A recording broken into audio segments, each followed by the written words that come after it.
ನೀವು ತೀರ್ಕೊಂಡಾಗ ಬಂದು ಅಂತ್ಯಕ್ರಿಯೆ ಮಾಡೋಕ್ಕೂ ಆಗದೆ ಇರೋ ಅಷ್ಟು ಬ್ಯುಸಿ ಇರೋ ರೇಂಜಿಗೆ ನಿಮ್ಮ ಮಕ್ಕಳನ್ನ ಸಾಕಕ್ಕೆ ಹೋಗ್ಬೇಡಿ. ಹರಿಯಾಣದ ಒಂದು ವೃದ್ಧಾಶ್ರಮದಲ್ಲಿದ್ದಂಥ ಒಬ್ಬ ವಯೋವೃದ್ಧರು ಇತ್ತೀಚೆಗೆ ತೀರ್ಕೋತಾರೆ. ಅವ್ರ ಹಿಂದೆ ಒಬ್ಬ ಬಟ್ಟೆ ವ್ಯಾಪಾರಿ ಆಗಿರ್ತಾರೆ. ಅವರ 3 ಜನ ಹೆಣ್ಣು ಮಕ್ಕಳನ್ನು ಕೂಡ ಚೆನ್ನಾಗಿ ಓದಿಸಿ ಒಳ್ಳೆ ಮನೆಗೆ ಮದುವೆ ಮಾಡಿ ಕೊಟ್ಟಿರ್ತಾರೆ. ಬಟ್ ಅವರು ತೀರ್ಕೊಂಡಿದ್ದಾರೆ ಅಂತ ಅವರ ಮಕ್ಕಳಿಗೆ ಫೋನ್ ಮಾಡಿ ಹೇಳಿದಾಗ ಇಲ್ಲೇ ಮುಂಬೈ ಮತ್ತು UP-ಲಿದ್ದಂಥ ಅವರ ಹೆಣ್ಣು ಮಕ್ಕಳು ಹೇಳ್ತಾರೆ, ನಮಗೆ ಬರೋದಕ್ಕೆ ಸಮಯ ಇಲ್ಲ ಅಂತ. ಒಬ್ರು ಹೇಳ್ತಾರೆ, ನಾನು 5,100 ರೂಪಾಯಿ ಹಾಕ್ತೀನಿ, ನೀವೇ ಅಂತ್ಯಕ್ರಿಯೆ ಮಾಡಿಬಿಡಿ ಅಂತ. ಇನ್ನೊಬ್ರು ವಿಡಿಯೋದಲ್ಲೇ ಅಂತ್ಯಕ್ರಿಯೆ ನೋಡ್ತಾ ಹೇಳ್ತಾರೆ, ಇನ್ನು ಎಷ್ಟೊತ್ತಾಗುತ್ತೆ, ನಾನಿನ್ನು ತಿಂಡಿ ತಿನ್ನಬೇಕು, ಸ್ನಾನ ಮಾಡಬೇಕು ಅಂತ.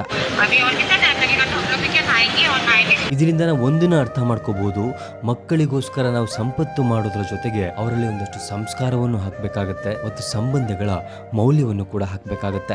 ತಂದೆ ತಾಯಿ ಆಗಿರುವಂತವ್ರು ತಮ್ಮ ಜೀವನ ಪೂರ್ತಿ ಕಷ್ಟಪಟ್ಟು ಒಂದೊಂದೇ ರೂಪಾಯಿನ ಕೂಡಿಸಿ ಮಕ್ಕಳಿಗೋಸ್ಕರ ಒಂದಷ್ಟು ಆಸ್ತಿ ಮಾಡ್ತಾರೆ. ಬಟ್ ಅಟ್ ಲಾಸ್ಟ್ ತಂದೆ ತಾಯಿರು ತಮ್ಮ ಮಕ್ಕಳಿಂದ ಬಯಸೋದು ಅವ್ರು ದುಡಿದಿರುವಂತಹ ಆಸ್ತಿನೋ ಅಥವಾ ಹಣನೋ ಅಲ್ಲ, ಅವರ ಕಡೆಗಾಲದಲ್ಲಿ ಅವರ ಆರೋಗ್ಯ ಸರಿ ಇಲ್ದಿರ್ಬೇಕಾದ್ರೆ ಅವರ ಕೈ ಹಿಡಿದು ನಡೆಸುವಂತ, ಅವ್ರನ್ನ ನೋಡ್ಕೊಳ್ಳುವಂತ ಮಕ್ಕಳಿರ್ಲಿ ಅಂತ ಬಯಸ್ತಾರೆ. ಅಂಡ್ ಅದು ಪ್ರತಿಯೊಬ್ಬ ಮಕ್ಕಳ ಜವಾಬ್ದಾರಿಯೂ ಕೂಡ. ಸೊ ಈ ರೀತಿಯ ಘಟನೆಗಳು ಇನ್ಯಾವತ್ತೂ ಕೂಡ ಆಗದೆ ಇರಲಿ ಅಂಡ್ ಈ ಒಂದು ಪರಿಸ್ಥಿತಿ ಯಾರಿಗೂ ಕೂಡ ಬರದೇ ಇರಲಿ. ಈ ವಿಡಿಯೋನ ಆದಷ್ಟು ಕೂಡ ಶೇರ್ ಮಾಡಿ.